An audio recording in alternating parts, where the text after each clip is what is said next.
Hi, friends. We're going to pick up the story today in Exodus chapter 3, beginning with verse 16. And you'll remember we talked this weekend about Moses in the burning bush and how God told him that he needed to go back to Egypt, that God had heard the cries of the Israelites and was coming down to deliver them. And Moses was kind of voluntold that he was going to help God with this. And so remember, God gives Moses his name, maybe.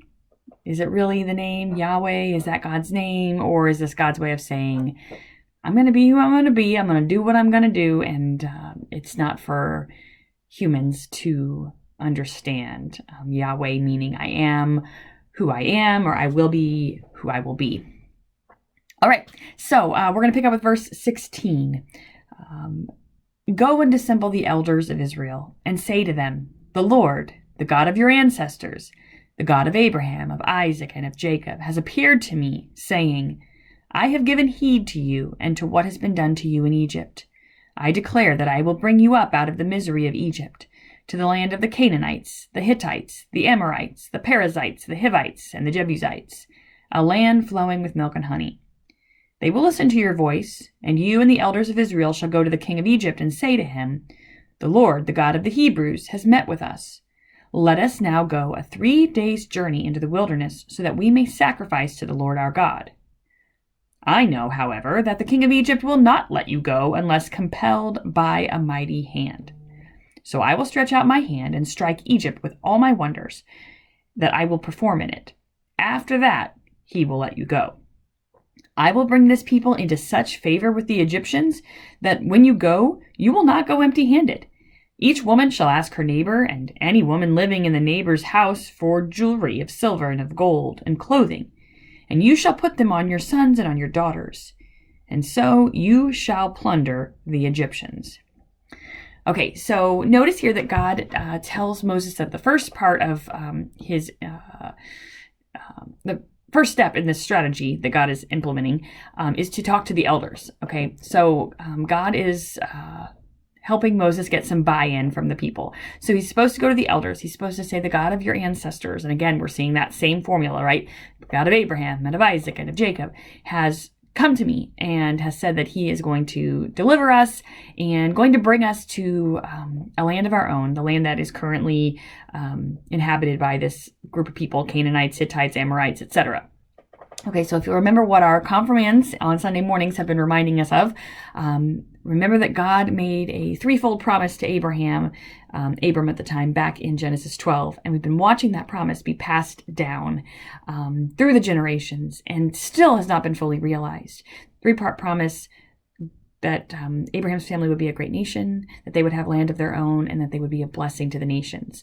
Okay, so we talked about how that first part was kind of happening right here at the beginning of Exodus. I guess, back in chapter 1 when we first learned that they were being fruitful and multiplying. They're becoming a great nation, right?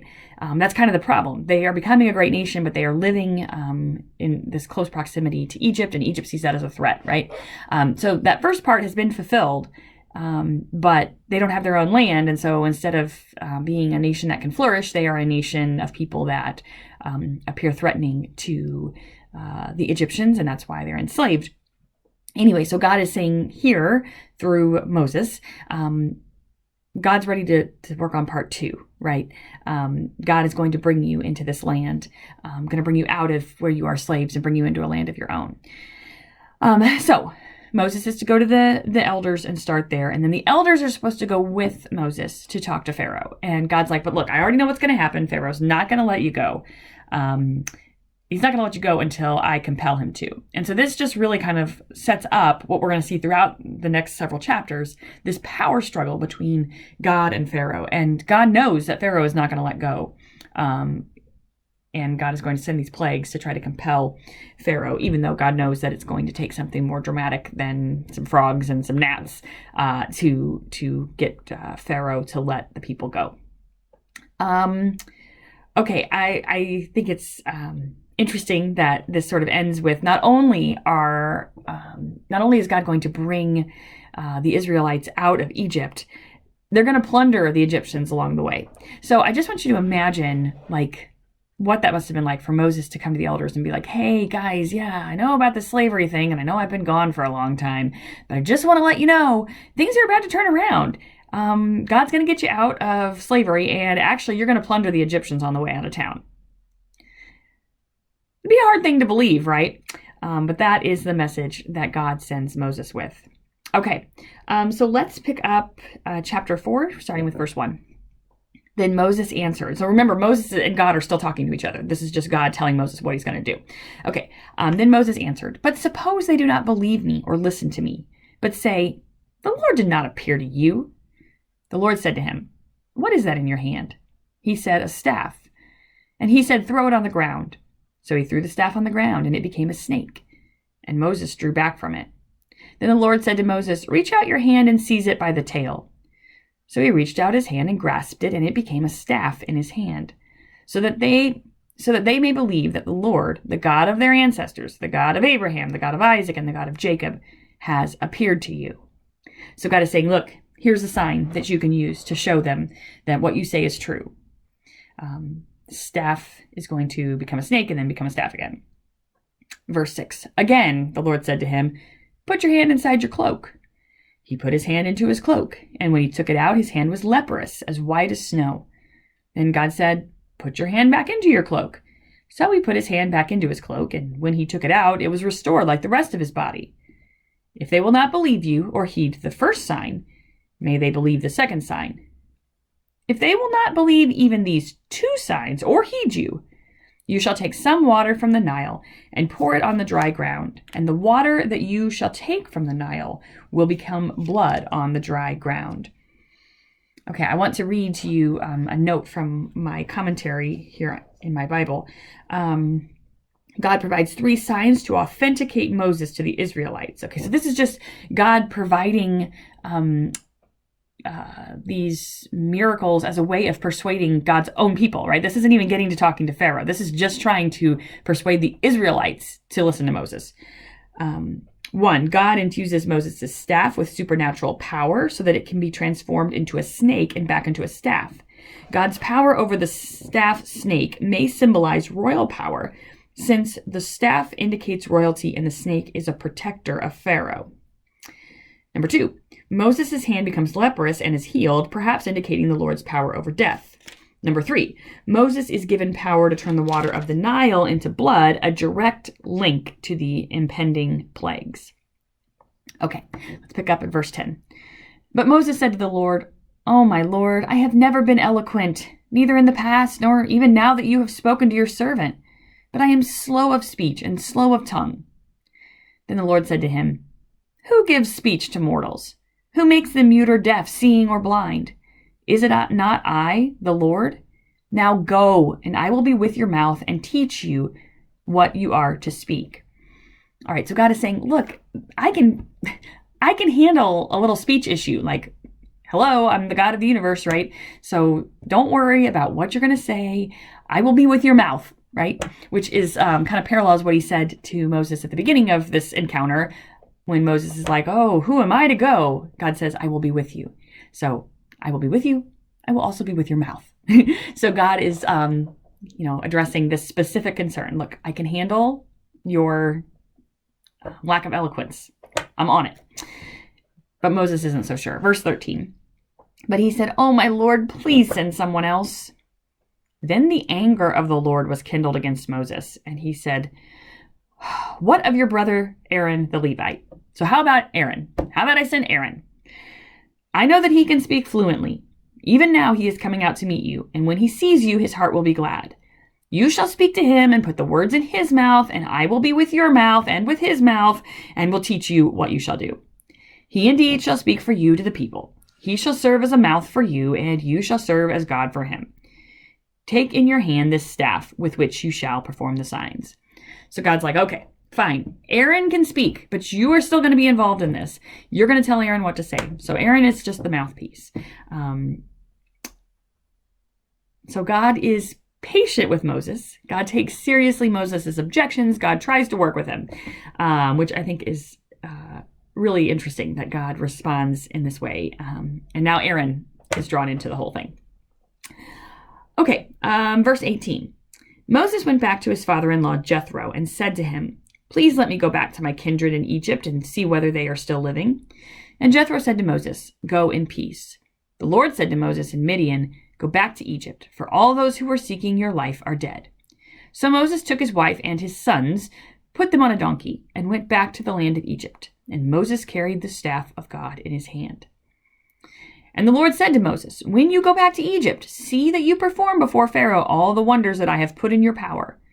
But I will harden his heart, so that he will not let the people go. Then you shall say to Pharaoh, 'Thus says the Lord, Israel is my firstborn son. I said to you, let my son go, that he may worship me. But you refused to let him go. Now I will kill your firstborn son.'" Yikes. Okay, so Moses seeks permission from his father-in-law to go, gets that permission, loads up, ready to go. And then God kind of reiterates what he's sending Moses to do.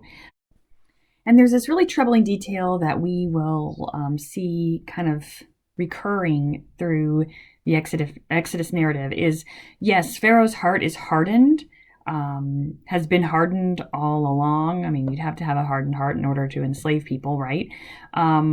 But God explicitly says that he will harden Pharaoh's heart himself.